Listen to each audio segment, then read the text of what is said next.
আজ জেলা প্রশাসকের কার্যালয়ে রংপুর ৩ আসনের মনোনয়ন দাখিলকৃত মনোনয়নের যাচাই বাছাই হলো। এখানে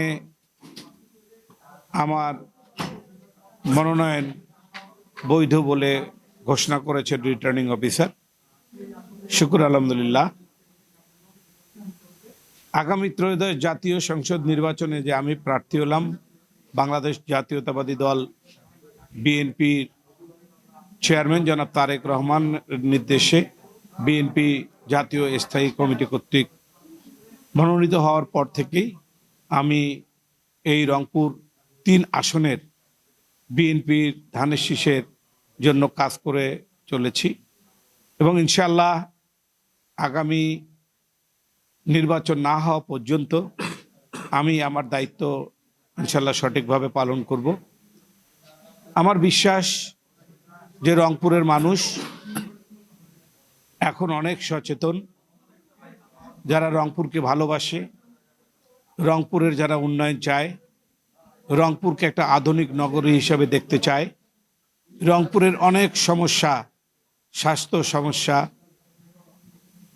যানজট নিরসন, এখানে বেকার যুবকদের কর্মের সমস্যা, এখানে স্কুল কলেজ যতগুলো প্রয়োজন সেগুলো এখনও তৈরি করা হয়নি এবং রংপুরের ঐতিহ্যবাহী শ্যামাসুন্দরী খালের কি অবস্থা আপনারা দেখেন।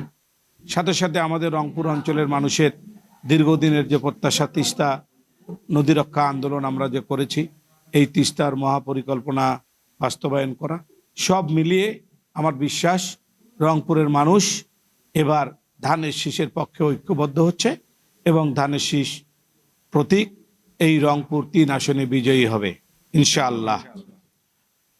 আমি মনে করি যে এই নির্বাচনী কর্মকাণ্ডে যতদিন ধরে আমি নেমেছি, জনগণের সাথে কথা বলেছি, সবাই আমার ধারণা যে ৫,০০০ যদি লোকের সাথে আমি যোগাযোগ করি, তার মধ্যে হয়তো ৪,০৯০ মানে ৯০ জনেই হয়তো ২ থেকে ৪ জন লোক হয়তো ধানের শীষের পক্ষে নাই। তাছাড়া বাকি ৪,০৯৬ জন মানুষ ধানের শীষের পক্ষে আছে। আমি মনে করি রংপুরের লোক অতীত সব ভুলে গেছে। ইনশাল্লাহ আগামী জাতীয় সংসদ নির্বাচনে ১২ই ফেব্রুয়ারি রংপুরের 95% মানুষ ধানের শীষের পক্ষে ভোট দিবে, ধানের শীষে সাথে থাকবে এবং আমাদের প্রিয় নেতা জনাব তারেক রহমানকে আগামী যে সরকার গঠন হবে ইনশাল্লাহ তারেক রহমান সেই সরকারের প্রধান হবে।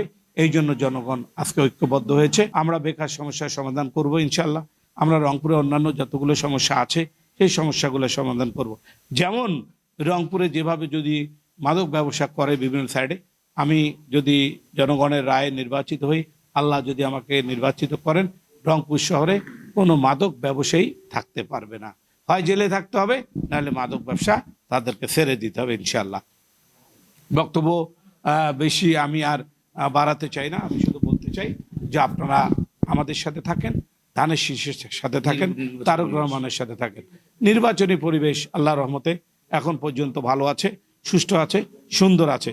জনগণ আস্তে আস্তে নির্বাচনের দিকে এগিয়ে আসছে, জনগণ নির্বাচনের দিকে ঝুঁকছে এবং আমি মনে করি নির্বাচনের পরিবেশ ভালো থাকবে।